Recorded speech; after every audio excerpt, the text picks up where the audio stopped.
Seoul Dynasty, they come already having built a dynasty, and they're looking to build a new one, Matt. Oh, but Dreamcasper has the blade out, looking for kills, gets Roshan. Is doggedly pursuing that kill. And Boston, they may have done it, resoundingly winning that fight. Jayhawk just knows what he wants. Seoul Dynasty bringing things back here now. Looks like they're in complete control. Should be proud. The lethal blow. What a game!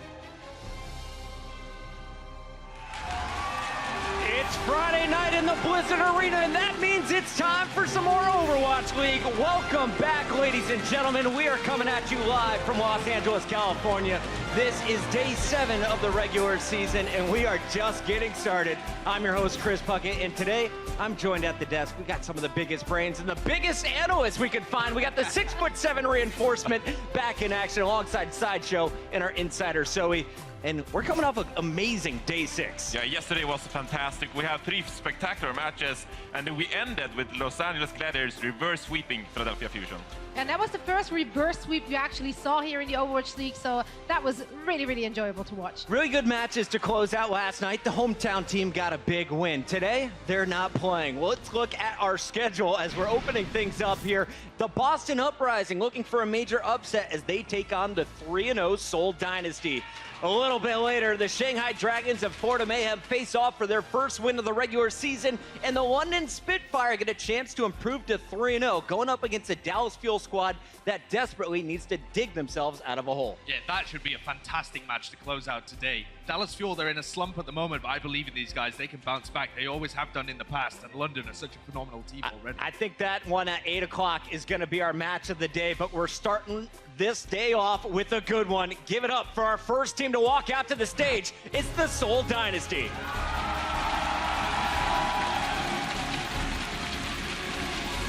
A very happy Miro, one of the greatest tanks in the game, leading the way. And this Seoul Dynasty enters the match at 3-0. It's a powerhouse lineup. They've gone through Dallas, they powered through the Gladiators, and they just sent Florida Mayhem packing.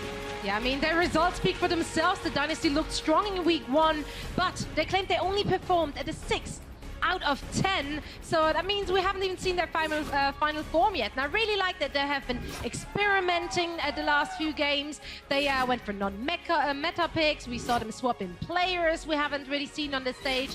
And that just shows that they have the bigger picture in mind and not obsessed with just crushing their opponent. Yes, and this time we're going to see Miro on the main tank role instead of Kiku, who has been their favored main tank so far this season. But still, it is Junker Town as our first map, and so I think we will see Miro on the Orisa. Everybody wants to see Kuki a little bit later. Sideshow, who are you looking out for in this match? Well, they brought in another DPS partner for Fleder. That's Wicked is going to be starting out today. And he's got such a deep hero pool that complements Fleder as well. He can play the Tracer like Bunny, like Munchkin, but also plays Junkrat for the team. He's been seen on Genji, on Doomfist as well. So this is a very flexible and diverse lineup on the DPS for Seoul Dynasty. If you're just joining us here at the Overwatch League, keep your eyes on the man on the far right. Fleda has been a rock star, taking player of the match multiple times already just through their first 3 matches. It's time to introduce their opponents, though. Please put your hands together and give it up for the Uprising.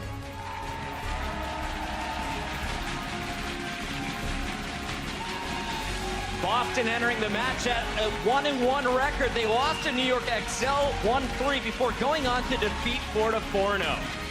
Yeah, this has been one of the most surprisingly good teams this season. They came in and they had no superstar names that we could really latch onto. They took some risks on players with hidden potential, and they are all performing at a really solid level. The discipline on this team, the way that their timing and executions have run so well, has really looked like they are a solid contender. Yes, and it is much credit to Gamsu, who has a long history of playing professionally in esports. He's one of the more disciplined players on this team. Insane work ethic as well, and he doesn't leave anything up for chance. So much credit to Boston. What makes Gamsu so good, Reinforce? Well, he wants to study the game so much, and so every leap you see on his Winston, he's going to dictate the dives together with Dreamcasper on the lineup, and they're not going to leave anything up for chance. There's a look at the young man. That is Gamsu. Now, I mean, they have a big roster. They have a 10-man roster and several people to fill each role. However, they only have one main tank with Gamsu. Seoul has 2. They have very different play styles too, with Miro and Kuki.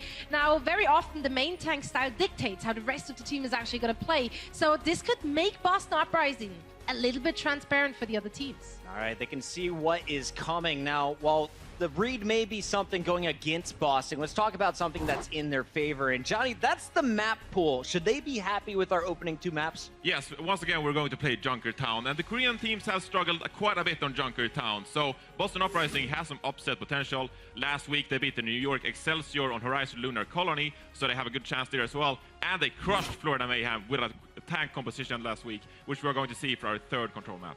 Zoe, how is Seoul feeling coming into today's match? Actually very good. I did talk to the team and to the coach, and they did say that they're very well aware of Boston Uprising's play style.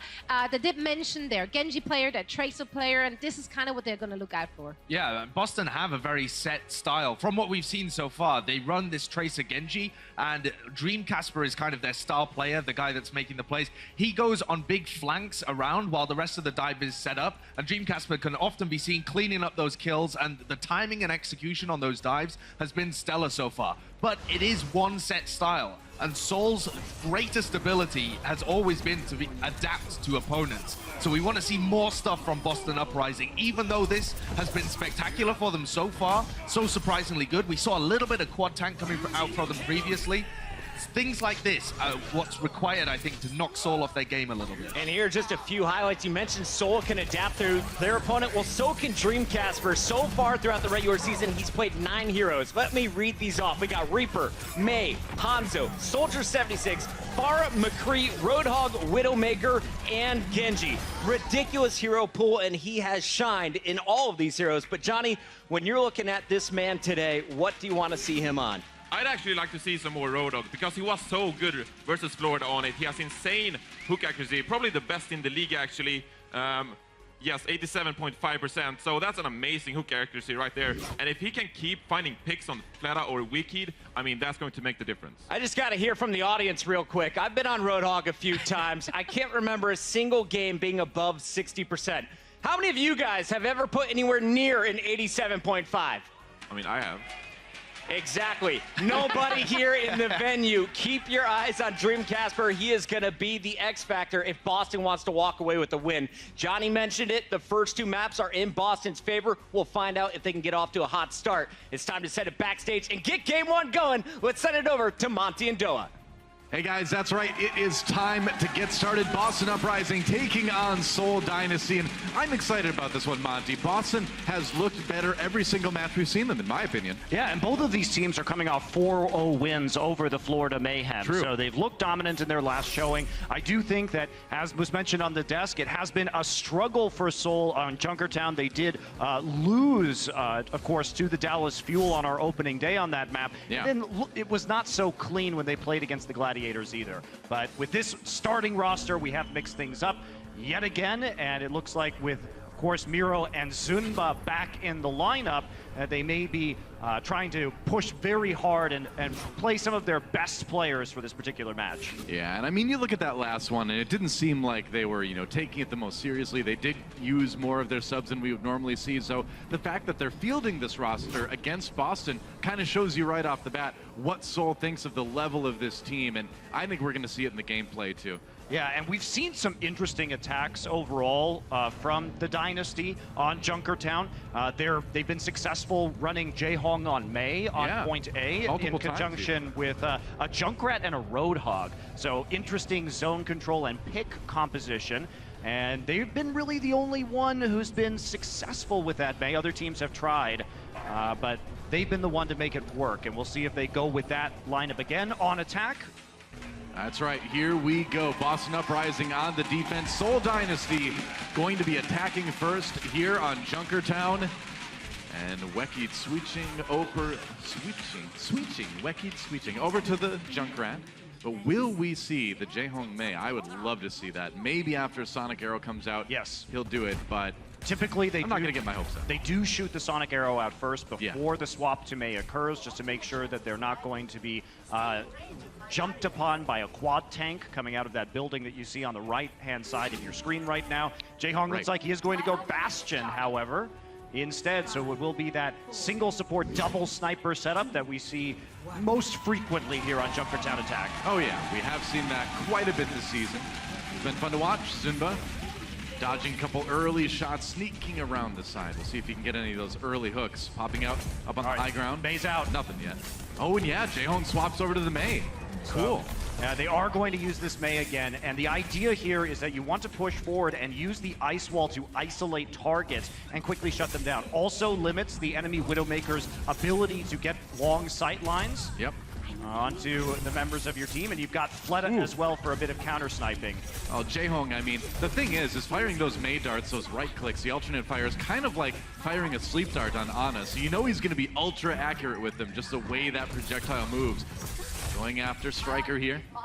Has to take a break in the ice block, wall himself back to safety. And that payload stalled out just a little bit. Fleta does go down. Kalio's taken out in response here, but the payload's not moving at the moment. Yeah, difference is that Toby is closer to be able to revive Fleta, and they're going to go ahead and use the Valkyrie right away here. Oh, Kelix! Wow, gets out of that Valkyrie just in time to dodge the hook, but he can't dodge all the bullets, and now that payload's gonna move. And that's what trading for that Widowmaker can do in the Mercy meta. Even if Kalios flanks around the backside and manages to go ahead and take out the Widow, much easier to revive. Hey, I was just impressed with Kelix canceling the Valkyrie just in time to dodge the hook. He died, but that was kind of a neat little move there, too. Yeah, it definitely was, and we're going to see if Jaehong will maintain the Mei here for the next point. Why not? Yeah, getting close to the Blizzard. That's right.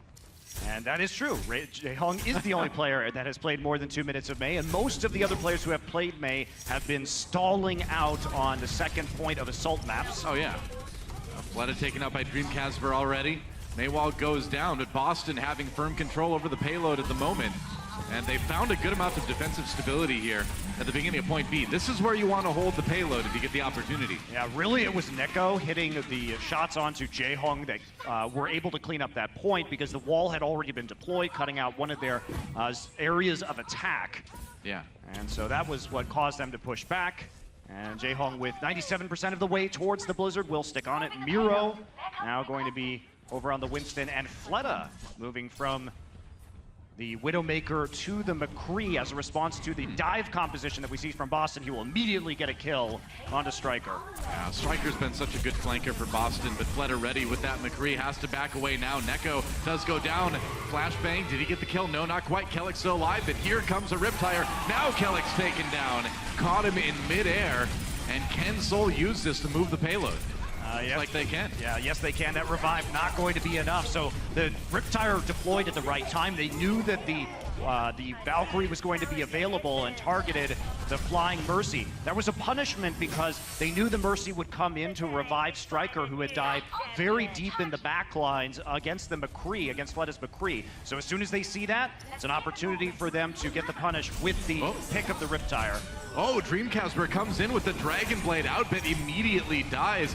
That was kind of a little bit more desperation than I think you needed there. They were going to take B either way. That's going to give Seoul maybe a little bit more momentum coming into C here. Yeah, and Jaehong had the opportunity to drop the Blizzard, and it looks like he is going to be going back and swapping out right now. Usually a Zenyatta better on this last point. Yep.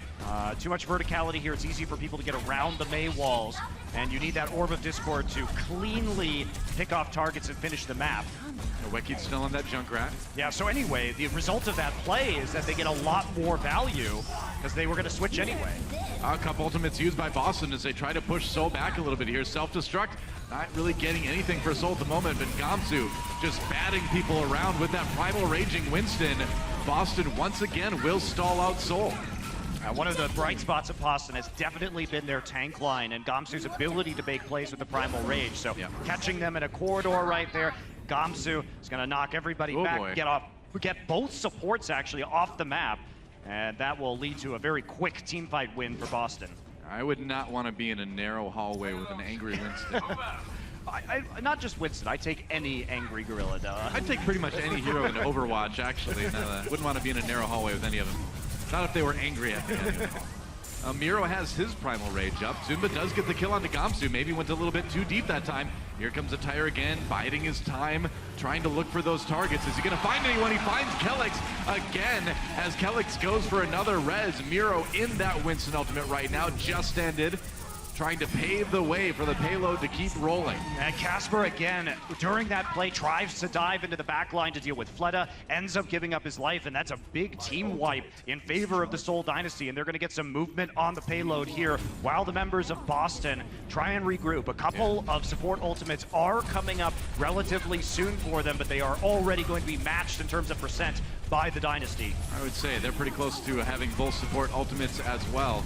They're going to go ahead and use the Valkyrie right away as Zunba goes deep. They're trying to focus Gamsu. They will be successful in doing that. Miro, though, falls as well. Here comes the res. Kelix, can they catch him again? Oh, he's so low, but he's in the Valk. He's getting that health regen, and he manages to make it out. Meanwhile, Zunba, ooh, lucky as well, as he is nearly DMAC on that Diva. They may have to take a break. And, oh, wow, that's a Transcendence. They have to push forward with this. I don't know. Ooh, yeah, I'm not sure about that Transcendence from Jaehong there. No, the Transcendence is going to come out later on Neko. Boston did a great job of attempting to disengage from the Trans and then re-engage with the Transcendence of their own, and they're starting to clean up this team fight. Yeah, I would think so. Seoul used a lot and weren't able to push the payload like they wanted to. So now, looking at the ult economy right here, Boston with a pretty big edge with about 1:40 remaining. Yeah, that was nearly a mirror fight for both teams as it started out, because Seoul initiates with the Valkyrie, and they send Miro in alone while everyone else collapses back on Gamsu's engage, because they figure if they kill Gamsu, then they can come back, push out, and immediately res Miro for the advantage. Unfortunately, they didn't count on Kelix also having his Valkyrie up during that time period. I think they had calculated it just a little bit off, and so because they end up engaging first, everybody's using these support ults, and they trade the same kills to start off. The later Transcendence allows Boston to get that upper hand. That's some really good team play there from the Uprising. Yeah, certainly looking pretty well coordinated. And Casper trying to hold that high ground now. And Miro a little bit on his own here, got separated from the rest of his team. This could be bad. Forced to use that Primal Rage maybe a bit earlier than they wish. The payload is moving forward though. Boston biding their time. Yeah, both Valkyries are going to be back up, both Transcendences soon afterwards. With surprise being a very similar style of play to the last one. Oh, looking for targets, finally finds one on Wicked. Maybe he can take Toby too, not quite yet, getting zoned out by Miro, who's still up. Miro drops that shield, preventing a lot of the damage, so Dreamcasper not getting a ton of that ultimate. Oh, takes out the Riptire though. He knew he had it with the dash. Great heads up play by him. And that payload though, in the meantime, still getting pretty close to the end here. Jaehong with another Transcendence. Kelix killed during his Valkyrie too, so this is the opportunity that Seoul needs. Yeah, the right click, is he gonna find it? No, taken out by Gamsu. Meanwhile, Fled on the Tracer, and they managed to complete, keeping Boston off the payload for just long enough to get that third point. Yeah, in spite of Seoul's successful attack, the Boston defense was quite solid. In fact, Kelix was great at holding on to that Valkyrie until the very end when they were forced to re-engage. Had he not died during that Valkyrie at the end, Boston may have had an opportunity to complete the hold. So Seoul struggling, especially with the enemy ults, support ult cooldowns as they approach the end of that map. And Seoul against Dallas Fuel also had a lot of challenges when it came to getting through point C. Yeah, that is correct. And so Seoul does complete their attack round, but Boston certainly makes it a struggle. Only 8.9 seconds left too, so that was a last-second push, and I think it's really a testament to how well Boston's been playing that they were extremely close to holding on C there. Absolutely. We'll see what Boston has planned for their attack round here as we get ready to get moving with round number 2 here on Junkertown. So historically, Boston has done what many other teams have done, that is to say, using the Hanzo and the Widowmaker combination, moving one of their support players over to the Bastion. And that was a style that we saw pioneered in the preseason by Seoul Dynasty. Right. And on the other hand, it looks like Seoul might be going for something a bit interesting. Pick composition here. Jaehong is back out on the Mei. And they're going to be using that with the traps from the Junkrat and the hook from the Roadhog to isolate people and quickly pick them off. I really love this Mei from Jaehong. I do too. It's such an X factor that you just can't practice for very well. I mean, no other team is running the Mei on Junkertown right now. So you know, when you run into this, you kind of have to adapt on the fly, and that's been tough for a lot of teams. Yeah, especially when you're trying to effectively escort this payload and you're dealing with the Bastion. Well, the best barrier against the Bastion is simply to put the ice wall in front of him. Yep. Dreamcasper will take out Miro right away. That was a very, very fast kill. Where's the res? They're trying to lure Toby out. Yeah, you so can't. Dreamcasper can find a shot. Yeah, can't go for that res, unfortunately. That means that Boston's going to be able to push the payload all the way into this second choke point while they wait for Miro to respawn. He is still on his very slow way back with this Orisa. Yep, takes a long time, despite having twice as many legs as every other hero in the game. Still incredibly slow. Yeah, that's right. Dreamcasper finding a couple shots over the top of the building there, looking for a kill onto Wicked. Can't find him. Fleta does go down though. Striker, his arrow finds its mark. Boston on the payload for the moment. Jaehong just gonna stall out with that ice block. He does go down though. Neko with the kill. Dreamcasper still lurking on the flank. Wekid, one of the only members of Seoul still standing here on point A. That payload is moving very quickly. Yeah, the issue with using this Mei is that if you can't use the ice wall in the first and second choke point, Mei doesn't really have a lot of value. As you notice, Boston able to get around through the second choke, and there's not a great place to isolate somebody with the Mei wall to create a zone, prevent them from going through one of those buildings, or just cut off the entire choke point itself. Yeah. So once you're at that point, you sort of just have to resign yourself. But the quick pick from Boston allows them to move much further and much quicker than they normally would have been able to against that composition. Now we'll see if they can keep it going here in point B. Taking a position up on the high ground. Miro trying to come around the side, checking to see if there's anybody vulnerable in the back lines. He's low. Oh, can he get over it? Nice kill, actually. A little bit of damage from Dreamcasper, and Kalios finishes that one out. Toby brings Miro back up again. Oh, but Fleta finds himself on the wrong end of a sniper round. And it's a brawl at the moment, but Boston can't quite get to the payload, it seems like. Well, they're trying to save this fight with a Valkyrie right now. Fleta was harassing Striker in the back lines, and now Kalios will be doing the same thing. Fleta been zoned out of this engagement, and they find the Mercy. So Boston, again, with a better ult economy when it comes to those support ults, and they're able to push it on through.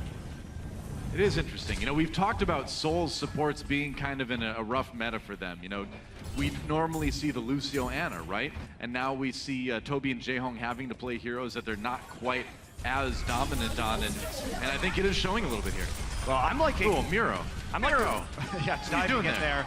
You're going to try and salvage this with a Riptire. Now they got Striker, but they didn't stop them from taking the point. Nope, they did not. And that's one thing that's been impressive about Kelix is his judgment of when to use the Valkyrie. You can really see the Boston Uprising are performing well as a unit with their communication. Jaehong threatened by Kalios. If he can get a D-Mech on Zimba, that'd be big, but it's tough to chase that far. Anybody in spawn? Nope. All right, the payload is moving. Dreamcasper just camping out on that. Has Widow. Neko, meanwhile, on the high ground, trying to back away, but too many members of Seoul there to take him down. And back to the payload goes Kalios here. Seoul already pretty far ahead in this fight. Looks like they might be able to find a bit of stability here defensively. Actually, Kalios gonna catch Striker. Striker flanked around the backside of the staircase with a pulse bomb. Man, just when you thought it was going Seoul's way, Striker comes in and saves the day with that 2-kill pulse bomb. And they do have to take a little bit of a break either way, but Seoul certainly not able to get the stop they wanted. No, and because they died later, they're not going to be able to stop that forward progress of the payload either. Miro going in deep one more time, going to start using that Primal Rage. Well, he gets Neko, so decent start right off the bat. The res does come in, though, of course. Striker firing on the side, nearly has another Tracer ultimate built up already. Kelix going to be using that Valkyrie. This is one of the very few times we've seen him use it first in this game, and Toby will hold on to his in response. So may have been an overinvestment right there, especially because they have already been pushed out back towards their spawn. So they're going to have to recover, and it's going to take some time off the clock to be sure, while they can't push with that ability. And Wekid. Oh, you know, sometimes those Junkrat bombs just go in the right place at the right time. Just ask Jake. He's familiar with it. Either way, that's going to slow down Boston a little bit more here. They've still got about 3 minutes left on the clock, so coming into point C with a bit more room to work with than Seoul had on their attack round. Striker's going to be trying to make another long flank here around the upper level. So he's attempting to find an angle onto Jaehong or Toby. Right. So he can use that pulse. He's coming in right now, gonna find Jaehong. That's a good D-Mech onto Kalios. Meanwhile, Wekid looks for kills, finds Neko with that Riptire.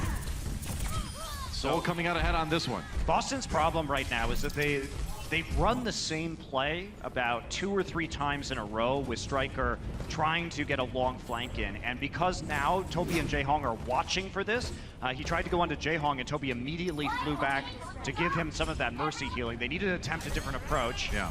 They're gonna send everybody on the low ground through the low ground this time, so they're attempting something different. Striker this time is on the payload.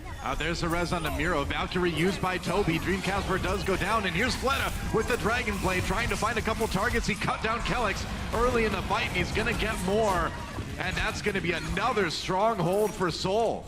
It is. Jaehong also keeps his Transcendence up. They didn't have a use for it or a need for it. And Kalios throwing in to self-destruct, not really able to create a zone or get any kills in that fight. So a couple unnecessary ultimates used there by the Uprising. They are really finding this defense through these small choke points on either side of the point, tough to crack. They're gonna try the same attack again. Fleta is behind them. Okay, well, Kellex nearly has his ultimate, but he's taking a lot of fire from Fleta here. Fleta getting out, trying to escape, a little bit low health, finally gets the healing from Jaehong. There's the Primal from Gamsu, but here comes the Riptire. This could be big. Dreamcasper taken down. Neko fell to Jaehong earlier. And so Seoul pushing Boston all the way back to spawn yet again.